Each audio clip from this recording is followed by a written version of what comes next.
Hello friends, welcome back to our YouTube channel Learning India with MPK.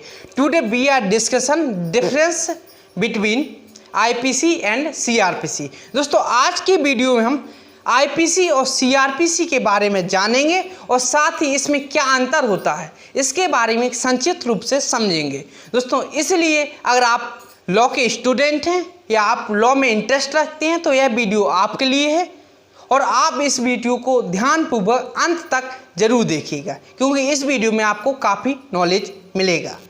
दोस्तों अभी तक आपने हमारे चैनल को सब्सक्राइब नहीं किया है तो नीचे रेड बटन पर क्लिक कर हमारे चैनल को सब्सक्राइब कर लीजिए और वीडियो पसंद आए तो लाइक ज़रूर कीजिएगा। दोस्तों आज का जो विषय है उसके बारे में चर्चा करना प्रारंभ करते हैं। दोस्तों IPC इंडियन पीनल कोड भारतीय दंड संहिता एक ऐसी संहिता है जो किसी भी अपराध के बारे में बताती है और उसके दंड के बारे में चर्चा करती है। अर्थात IPC is a substantive law.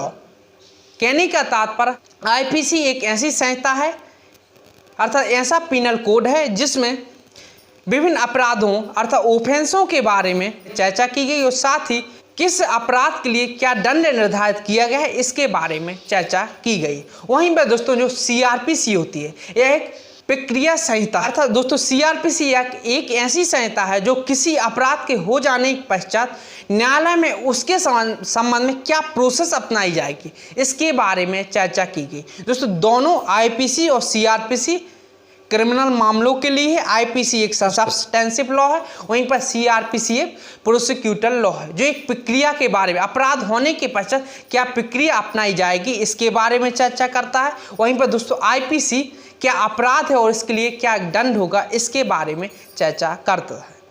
दोस्तों हमें उम्मीद है कि आपको इस वीडियो में IPC और CrPC के बारे में जो डिफरेंट है उसके बारे में आपको नॉलेज प्राप्त हुआ होगा या उसके बारे में आपको जानकारी मिली होगी। हमें उम्मीद है दोस्तों आपको हमारी वीडियो पसंद आई होगी। अगर दोस्तों आपको हमारी वीडियो पसंद आई हो तो लाइक कीजिए, शेयर कीजिए, कमेंट कीजिए और नीचे रेड बटन पर क्लिक कर हमारे चैनल को सब्सक्राइब कीजिए। नमस्कार, बहुत बहुत धन्यवाद।